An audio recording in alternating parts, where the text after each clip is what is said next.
さてさて、札幌市中心部から車で20分というところでしょうか。やってまいりましたのが丘珠空港です。僕の大好きな丘珠空港、もちろんね、空の玄関口新千歳空港も好きなんですけどもね、丘珠空港が好きなんです。なぜかというと空いてるんですよ。めちゃめちゃ空いてるしね。あと札幌中心部からね、車で20分ぐらいなんで、スッと来てさっと飛行機に乗れるんでね、大好きです。さあ、空港に到着しまして、まずは2階にあります丘珠キッチンに向かいましょう。こちら丘珠キッチン、カレーとラーメンの種類がめちゃめちゃ豊富でね、まさに僕のためにあるようなそんな、丘珠キッチンさんです。滑走路、飛行機を見ながらカツカレー、そして妻が食べたのがカレーと、カレー夫婦でございましてね美味しくカレーをペロリでございます。食後売店に立ち寄りましたらですね、北海道土産たくさんあるんですけども、やっぱり今の一番の北海道土産はこれですよ。しそレモン。はい今回は買いませんでしたけどね、保安検査を通り過ぎまして、制限エリア内に入ってまいりました。ここからもね、飛行機がたくさん見られますね。で、搭乗予定だった飛行機が14時40分発の丘珠発函館行きなんですけど、何やら整備が必要なトラブルが発見されましたということで、後続の飛行機にどんどん追い抜かれていきます。これはひょっとして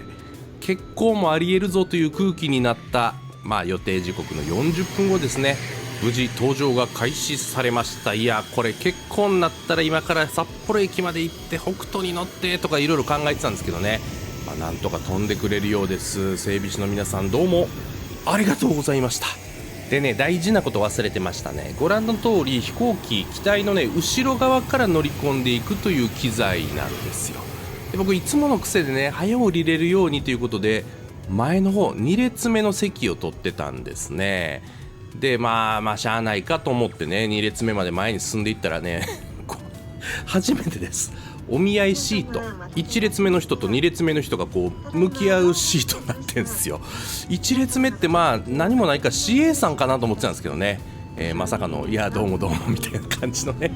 1列目2列目お見合いシートで、さあ出発でございます。定刻より40分ほど遅れて3時20分丘珠空港を出発いたしました。眼下にね、札幌市内の景色を眺めながらどんどん上昇していくんですけど、今中央部に見えてるのが札幌駅のあたりですね。札幌市内中心地遊覧飛行のような形でね、ずんずん上昇していって雲の上に出ていきます。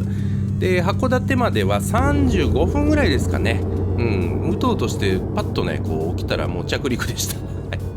ていうか、着陸の振動で目が覚めましたね。でね、びっくりしました。これね、ご覧いただいている通り大雪だったんですよ。函館ってね、僕のイメージですけど、そんなに雪降らないエリアなんですよね。ガンガン降ってガンガン積もるエリアじゃないんですが、なぜかこの日は結構な雪が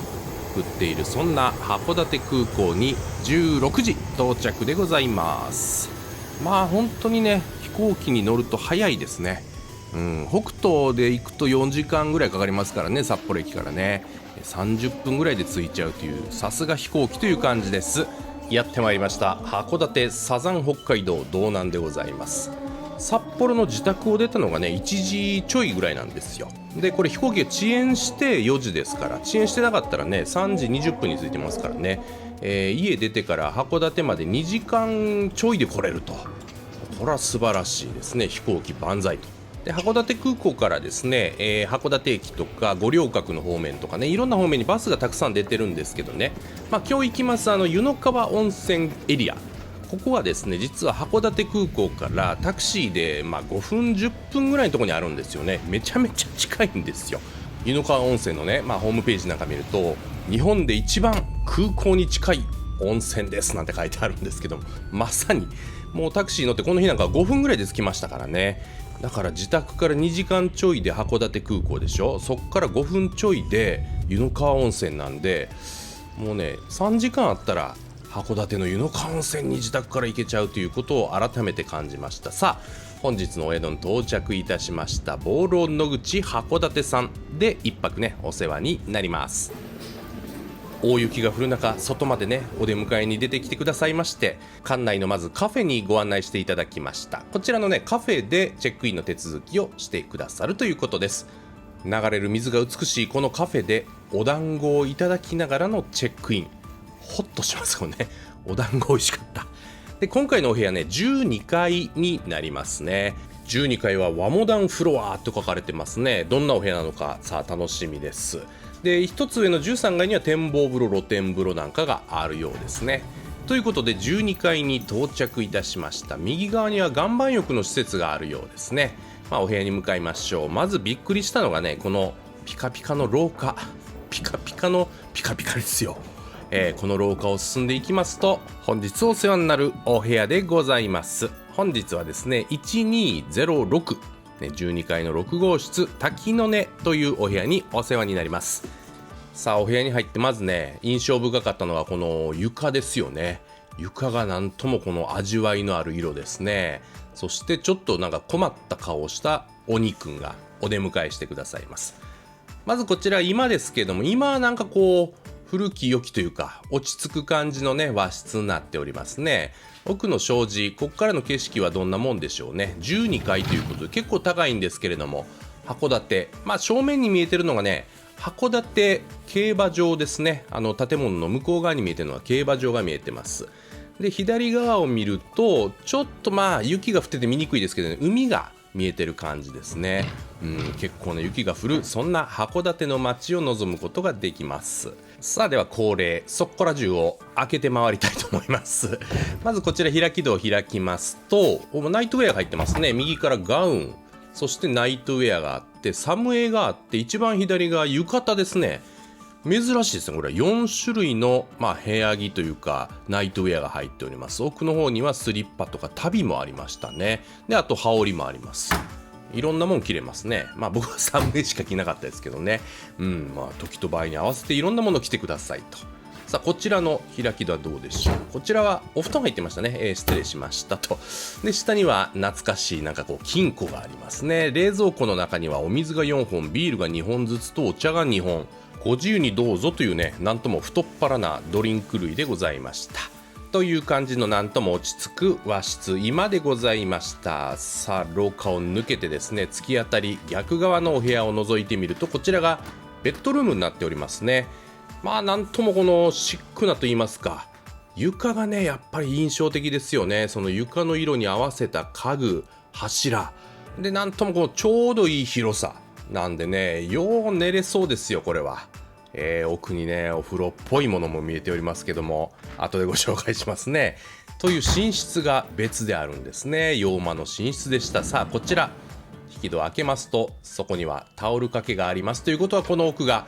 お風呂になっとるわけですけれども、まず洗面台にはですねアメニティがぎっしり。化粧水とか乳液とかね、よく見ますけど男性用と女性用があるっていうのは珍しかったですね。あとは歯ブラシとか、あとはボディタオルとかですね、ブラシとかもたくさんございます。もちろんね。そしてこちらがお部屋についております源泉かけ流しのお風呂でございます。湯の川温泉 100%。 お部屋でこの景色を眺めながらゆっくりお湯に浸かれると。ちょうど今日雪降ってますからね、気持ちよさそうですというね、素晴らしいお風呂がお部屋についております。でもって温泉のお風呂だけでも素晴らしいんですけれども、このお部屋にはもう一つ素晴らしい設備がついてるんです。この扉、ナイストイレかと思うでしょ。違うんですよ。この奥にもね何やらタオル、カゴがありましてね、さらに進んでいきますと、ちょっとサウナのようですがサウナじゃないんです。岩盤浴がついてるんです。岩盤浴というか岩盤浴場がお部屋にあるんですよね。これは結構珍しいですよね。サウナがついてるところで結構あると思うんですけど、岩盤浴がお部屋の中でのんびりできちゃうというお部屋なんですよ。で僕のようにね岩盤浴あんま馴染みのない人でも安心、入浴方法もちゃんと書いてありますね。うつ伏せ5分の仰向け10分、そして5分から10分休憩しましょうというね、それを3セットぐらいやってくださいねということでした。さあ最後です。こちらがナイストイレでございます。ありがとうございます。はいこのトイレもそうです、寝室もそうですね、あと廊下も全部このね床になってるんです。この床が僕はね大お気に入りポイントです。本当に何回も言ってますけどね。玄関こんな感じです。というねお部屋でのんびりと一泊温泉三昧を楽しんでいきたいと思います。さあお部屋でちょっと休憩した後はですね、館内の散策に出かけたいと思います。しかしこの廊下がねピカピカ素晴らしいですね。で同じフロア12階には岩盤風呂、今回ですねお部屋にも岩盤浴場がついてたんで入らなかったんですけれども、同じ感じなのかな、岩盤浴が楽しめますよと。お一人様60分1210円とのことです。エレベーターに乗りまして13階に上がってまいりました。展望浴場露天風呂があるフロアですね。今見えているのがお風呂への入り口ですね。そしてお風呂から出てきたところ湯上がりスペースとして今壁で囲われている向こう側ですね、サロンがあります。湯上がりここでのんびりしてくださいねゾーンがあるんですけど、ここも景色が素晴らしいと言っても今日は、なんだか大雪な景色でございますけど、これもね風情があっていいですね。でここのサロンではですねちょっとしたおつまみであるとか、あとねお酒の種類が非常に豊富なんです。今見えてるのがハイボールのサーバー、生ビールのサーバー、そして向こう側に樽が見えてますけど、これが赤ワインと白ワインのサーバーなんですね。でこれがご自由にお飲みください状態で、一番端っこにあるのがソフトクリームマシーンでございます。僕は、そこに釘付けになっておりますけれどもね。そんなサロンで、お風呂も入ってませんけども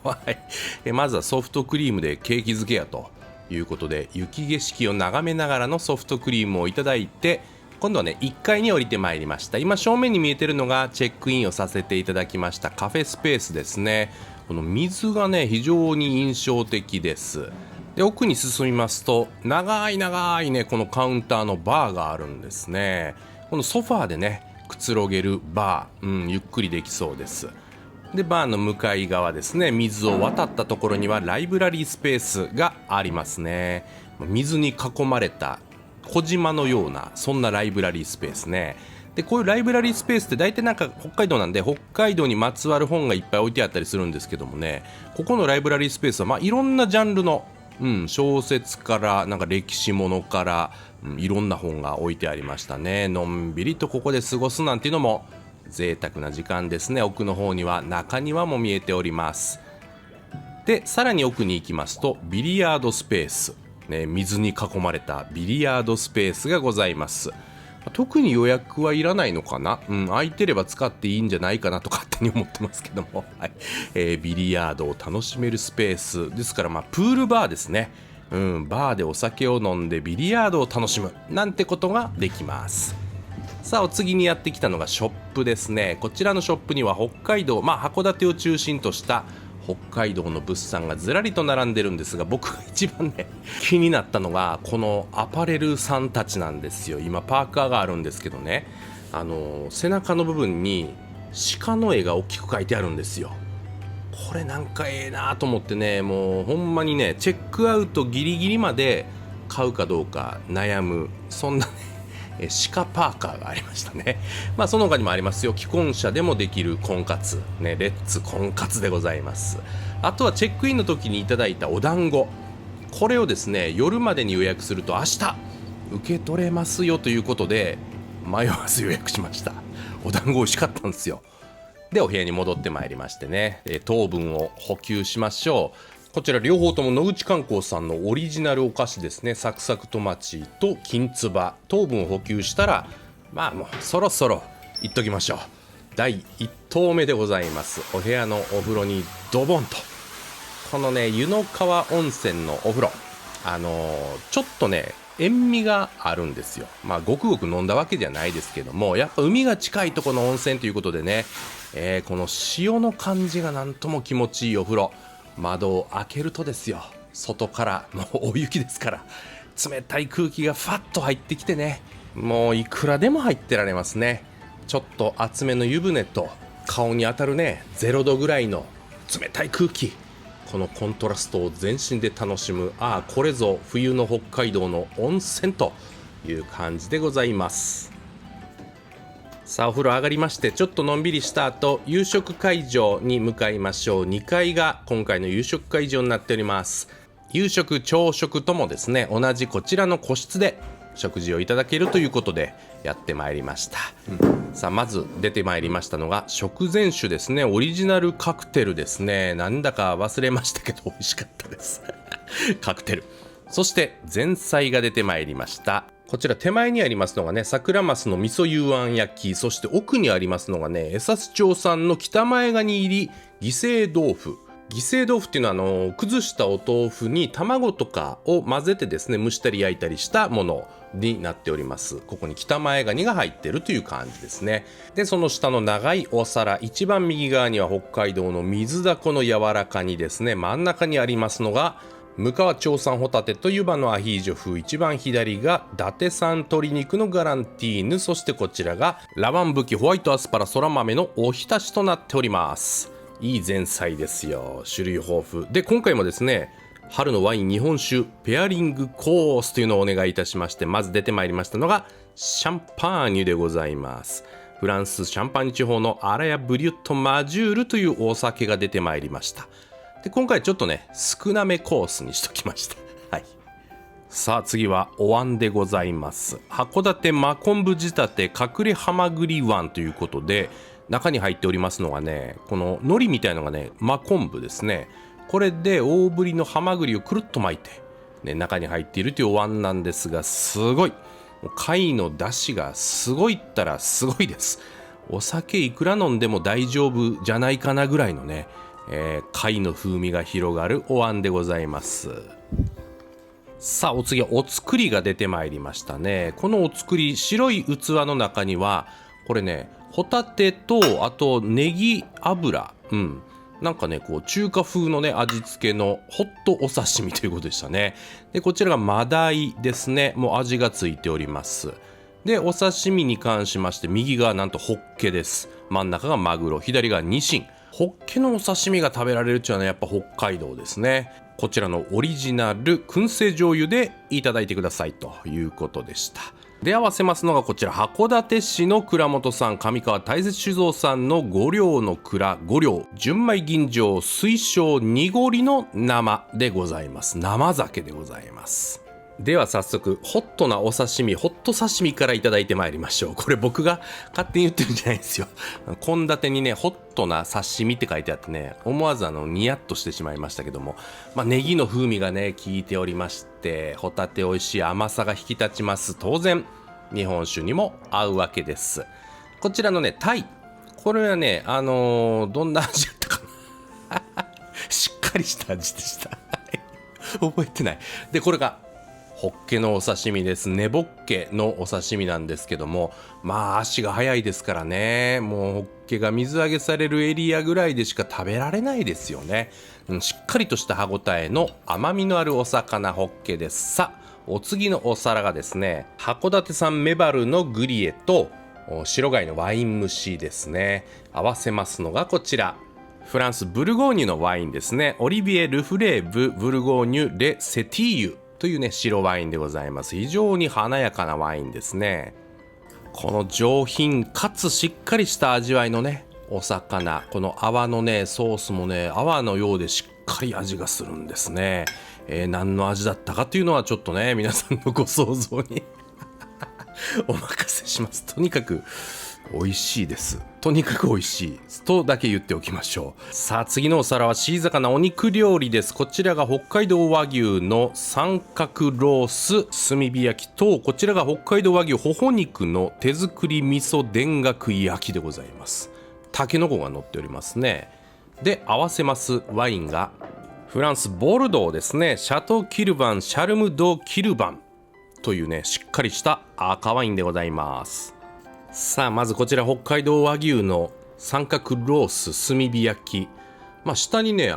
熱せられた石が入ってたんでね、熱々のままいただけましたね。炭の香りがねお肉にこうしっかりとついていて美味しいですね。下には甘いじゃがいもも入っております。当たり前ですけどワインに合うんですけどね、今回でも良かったです。90cc と 60cc コースっていうのがあってね、60cc 適量で済むというのがね、酔っ払ってグダグダにならなくていいです。はい。で、ほほ肉いきましょう。このタケノコがたまんなかったですね。僕タケノコ大好きなんで、あと4つぐらい欲しかったとこですけども、ほほ肉もね、これお箸でこんな感じで裂けちゃうぐらい柔らかいんですね。で、お味噌ね、田楽焼きっていうのは僕初めて食べましたけども、お味噌にも合いますね。最高の牛肉でございます。さあ、お次締めのご飯なんですけども、これがね、ふっくりんこというね、お米になっております。ふっくりんこの釜炊きご飯と、あとはこの熱々のお味噌汁ですね。で、隣にあるのが目抜けというお魚のね、煮物ですね。ここで煮物がついてくるとまたいいですね。あとはお漬物、最後はデザートになります。デザートはチョコレートのテリーヌ、桜のムース抹茶アイスクリームと、でこれがね、函館では有名なみすずコーヒーさんというね、コーヒー屋さんのコーヒー、そしてデザートにもペアリングのお酒、こちら有名な獺祭のね、濁りスパークリングがついてきたんですね。最後の最後までお酒も楽しめるというね、そんな満足感いっぱいの夕食でございました。やっぱペアリングコースっていいっすね。で、調子が出てきましたんでね、1階のバーにやってまいりました。長い長いカウンターのバーで、私はハイボールをいただくことにしました。で、妻が飲んでいたのが大沼ビール、地ビールですね。まあ、このゆったりソファーでのんびりとお酒でクールダウンをして、いや今日もいい一日でございましたということでね、お部屋に戻ります。で、お部屋でちょっと休憩してね、寝る前にもう一風呂行くぞということで、お部屋でのんびりお風呂に入って、で上がってすぐ寝ようと思ったんですが、もう汗だくで寝れなかったんで、しばらく畳でゴロゴロした後、おやすみなさい。おはようございます。温泉っていうのはすごいですね。もう夜中中体がポカポカしてね、掛け布団かぶったら汗かくぐらいだったんですよね。いや素晴らしいという目覚めでございます。ちょっとまだね、今日も雪が降ってるみたいです。さあ、支度をしまして、まずは朝食会場に向かいましょう。昨日と同じね、個室でいただく朝食でございます。まずはこちらのジュースですね。右から青森県産リンゴジュース、真ん中野口北湯沢ファームのトマトジュース、そして一番左が函館牛乳。こちらのジュースでシャキッと目覚めるわけですけども、でね、僕がびっくりしたのがね、気になったのがこれですよ。ここのね、マットが青函連絡主要列車って書いてあって時刻表になってんですよ。で、なんやと見たらね、昭和40年1月の列車の時刻表なんですよね。で見たらね、大阪発青森行きの特急白鳥とかね、で青森まで来たらそのまま青函連絡船でこっちに渡ってね、北海道に渡って函館から根室まで行くとかね。なんや昔はこんなに長距離列車が走っとったんですかいなとね。もうこの時代にね YouTube やっときたかったですよね、大阪からね青森まで行って、そこから船でね、まあ列車ごと積んで渡ってね、北海道走っていくって、いやーもう一回復活してくれへんかねなんて思いながらね、朝食スタートです。まあ時刻表にね聞い取られておりましたら、お鍋がグツグツグツグツ煮えております。こちらがですね、桜マスのしゃぶしゃぶでございます。まあ朝ね、なんか湯豆腐とかっていうのはこう熱々鍋料理よくありますけど、桜マスのしゃぶしゃぶが出てくるってね、さすが北海道という感じですね。で、こちらをね、おろしポン酢、自家製のねおろしポン酢でいただくと、朝からお酒欲しくなりますやんかいなというねお料理でございます。このしゃぶしゃぶを楽しんでおりましたらね、朝食のお膳が出てまいりました。こちらもご紹介してまいりましょうか。まずは右上ですね。こちらがお刺身になっております。本マグロのたたき、サーモン、イクラ、噴火山湾のホタテにマダラの昆布締めとなっております。そしてこちらの納豆が自家製野口北湯沢ファームの納豆、左側にありますのが噴火湾産の塩たらこですね。そしてとろろ昆布のお味噌汁、お漬物にふっくりんこ炊きたてです。こちらのお肉が北海道産和豚、もち豚の鉄板焼きとなっておりまして、さらにお隣がズワイガニと青菜のおひたし、上の焼き物がですね、北海道産寒ぶりの自家製山椒焼き、そしてだし巻き卵となっております。という豪勢なお食事ですね。お酒が欲しくなりますけどね、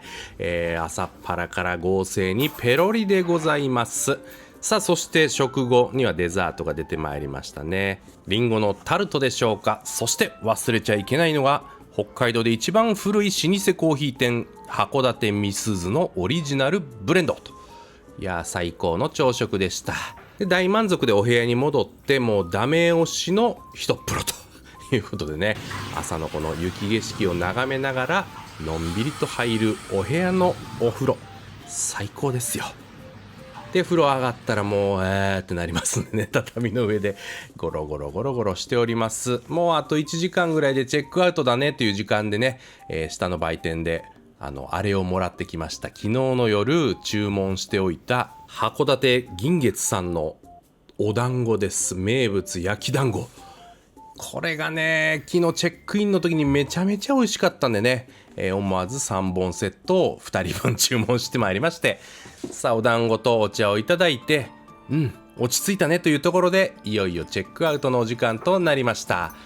1泊だけ、しかもね空港に着いてそのままホテルにやってきて、で、過ごしただけというね、もう外にも一歩も出てませんけどね、大満足でしたね。ほとんどの方はここから10分ぐらいタクシーね走らせれば函館エリアですからね、函館駅周辺ですから、ラーメン食べたりね、長谷川ストアの焼き鳥弁当とかね、あとラッキーピエロとか行ったりするんでしょうけれども、私たちはこのまままたですね、ホテルからタクシーに乗って5分ですね、函館空港にやってまいりました。そうです、このまま札幌に帰ってしまおうという感じですね。でこちらのね函館空港なんですけども、何気にね大阪とか名古屋、東京からの便もバンバン飛んでますんでね、で空港に着いたら5分でね温泉ですから、ぜひね大阪、東京、名古屋の方もどうぞという感じでございます。さあ帰りは13時35分の便でね、また丘珠空港に戻るんですけれども、何やらまたね遅延するみたいですね。10分遅延って出てましたけど、結局30分遅延の14時5分に搭乗開始となりました。でまたね機体の後ろの方から乗り込んでいくんですけれども、本当はね僕また2の席を取ってたんですよ。でお見合いシートはちょっとあれやなということでね、空席がありましたんで後ろの方の席に変更していただきまして、札幌に向けて出発してまいります。でもね飛んでる時間どれぐらいかな、30分ちょい、いや30分ないかもぐらいの感じなんですよね。なんでこうやってね、函館の街は今見えてないですけども、そこにホテルがあるなとかですね、でこのまま次ね右旋回して函館の上空を通ってですね、函館って思ってたらあっという間にねもう札幌なんですよ。ほんまに早いっす飛行機。噴火湾をねそのままバーッと突っ切るんで早いんですよね。ということであっという間に札幌市街地が見えてまいりまして、出発から40分ほどで札幌丘珠空港に到着というところでね、今回の動画は以上となります。何回もこの動画でお話しましたけどね、丘珠から40分ぐらいでね函館まで行って、でそこからタクシーで5分でね湯の川温泉ですからねJR で行くとねえらい遠いなというね、もう半日かけて行くみたいな感じなんですけども、飛行機で行くとあっちゅう間なんでね、ぜひ札幌に遊びに来られた方、函館までビュンとね飛んでいきますんでねでこの丘珠空港自体もね札幌の中心部からタクシーで20分ぐらいのところにありますんでね、函館とかあとは根室の方とかね、この丘珠空港を利用すると案外サクッと行けちゃいますよというね、そんな情報提供も兼ねた動画でございました。今回もね最後までご視聴どうもありがとうございました。こんな感じで道内ねプラプラ旅行もしていきたいなと思っておりますんでね、引き続きご興味おありの方はチャンネル登録をして次回以降の動画楽しみにお待ちいただけましたらと思います。ではね次回の動画でまたお会いしましょう。さよなら。